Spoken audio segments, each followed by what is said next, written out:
Саламатсыңарбы балдар? Физика сабагын баштайлы. Бүгүнкү сабактын темасы жумуштун жалпы формуласы. Сабактын жүрүшүндө жумуш түшүнүгү жана анын бирдиги менен таанышасыңар. Жумуштун жалпы формуласын чыгарасыңар. Жумуштун ар кандай шарттардагы маанисин салыштырасыңар. Жумуштун формуласын колдонуп мисалдарды чыгаруу жөндөмдүүлүгүңөрдү өркүндөтөсүңөр.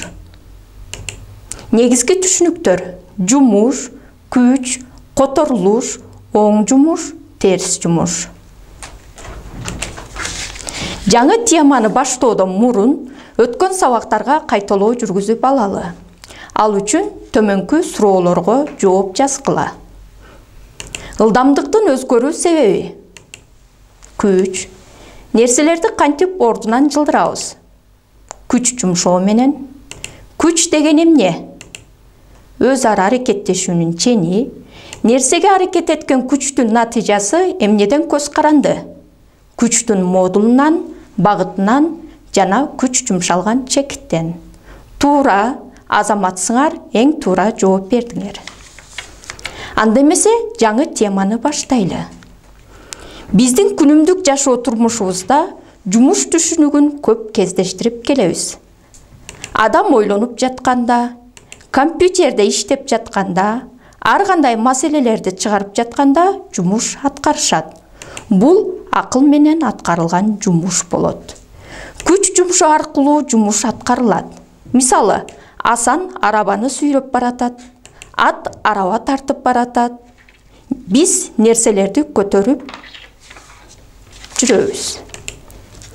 Ал эми трактор жер айдап жатканда, кран жүк көтөрүп жатканда, алардын кыймылдаткычтары жумуш аткарат. Жумуш турмуштук маанисинен тышкары илимий мааниге да ээ. Физикада жумуш түшүнүгү менен күнүмдүк турмуштагы түшүнүктүн ортосундагы айырма бар.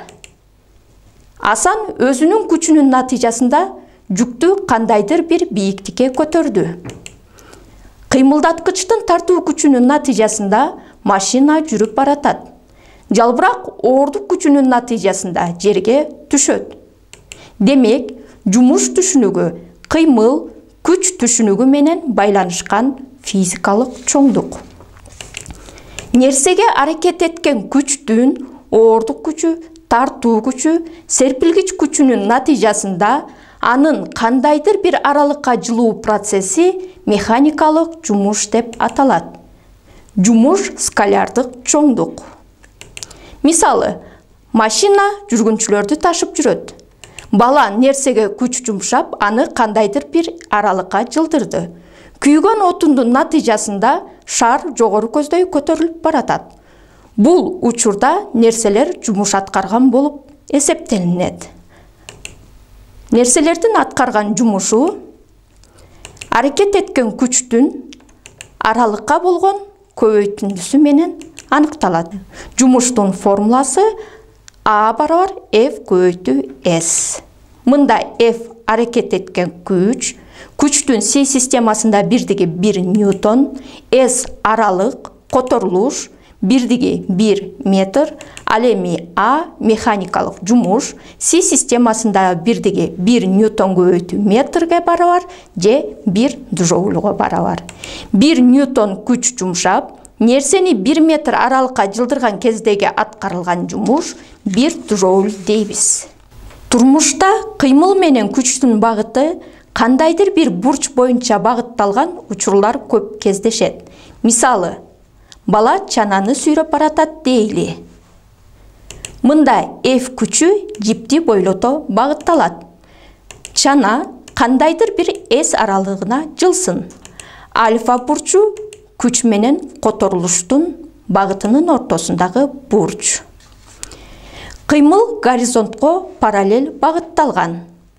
Бул чийме тик бурчтуу үч бурчтукту элестетип калды. Математика курсунан белгилүү болгондой, косинустун аныктамасынын негизинде F1 күчү F көбөйтүү косинус альфага барабар. Анда жумуштун формуласы А барабар F көбөйтүү S косинус альфага. Бул формула жумуштун жалпы аныкталышынын формуласы деп аталат. Жумуш оң мааниге да, терс мааниге да ээ болушу мүмкүн. Эгер күчтүн багыты менен которулуш дал келсе, анда альфа барабар 0 болот. Ал эми косинус 0 градуста 1ге барабар, демек аткарылган жумуш оң маанини алат. Сүрөттө аттын арабаны тартуу күчү оң жумуш аткарып жаткан болот. Эгер альфа 90 градуска барабар болсо, башкача айтканда күчтүн багыты менен которулуштун багыты бири-бирине перпендикуляр болсо, анда косинус 90 градустан 0го барабардагы аткарылган жумуш 0го барабар болуп калат. Жогорудагы мисалда адамдын оордук күчү жумуш аткарган жок. Эгер күчтүн багыты менен которулуш карама-каршы багытталса, башкача айтканда альфа 180 градус болсо, терс жумуштун формуласы келип чыгат. Себеби косинус 180 градуста минус 1ге барабар. Бул сүрөттө дөңгөлөктүн жерге сүрүлүү күчү терс жумуш аткарып жатат. Нерселер жогору көтөрүлүп баратканда да нерсенин оордук күчү көтөрүлүү бийиктигине карама-каршы келгендиктен терс жумуш аткарат. Ал эми нерселер төмөн түшүп келе жатканда оордук күчү менен которулуш дал келип, жумуш оң маани болот. Нерселер жумуш аткарбаган учурларда кездешет. Мисалы, кайсы учурда? Эгер нерсе инерциянын негизинде тынч турса, же бир калыпта түз сызыктуу кыймылда болсо, башкача айтканда, күч жумшалбаса, анда жумуш аткарылбайт. Эгер таасир эткен күчтүн натыйжасында нерсе ордунан которулбаса, анда жумуш аткарылбайт. Аракет эткен күч которулушка перпендикуляр болсо, анда жумуш аткарылбайт. Нерсе айлана боюнча кыймылдаса, жумуш аткарылбайт. Балдар, биз жаңы теманын материалдарын карап бүттүк. Анда эмесе балдар, төмөнкү таблицаны толтуруп бергилечи.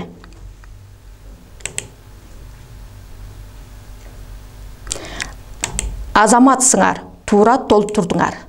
Анда жумуштун формуласын колдонуп маселе иштейли. Аттын арабаны 20 ньютон күч менен тартып, 300 метр аралыкка жылгандагы аткарылган жумушту аныктайлы. Анда жумуштун формуласын колдонуп маселе иштейли. Аттын арабаны 200 ньютон күч менен тартып, 300 метр аралыкка жылгандагы аткарылган жумушту аныктайлы. Эсептин берилишин жазып алалы. Бул жерде F тартуу күчү берилген 200 ньютон, S 300 метрге барабар. Биз табышыбыз керек А аткарылган жумушту. Бул маселени чыгарыш үчүн төмөнкү удалыштыктарды аткарышыбыз керек. Биринчи, каралып жаткан нерсеге кайсы күч таасир этип жатканын аныкташыбыз керек. Биздин каралып жаткан маселеде аттын тартуу күчү берилген. Экинчиден, кыймылга күч таасир этип жаткан бөлүгүн бөлүп алышыбыз керек.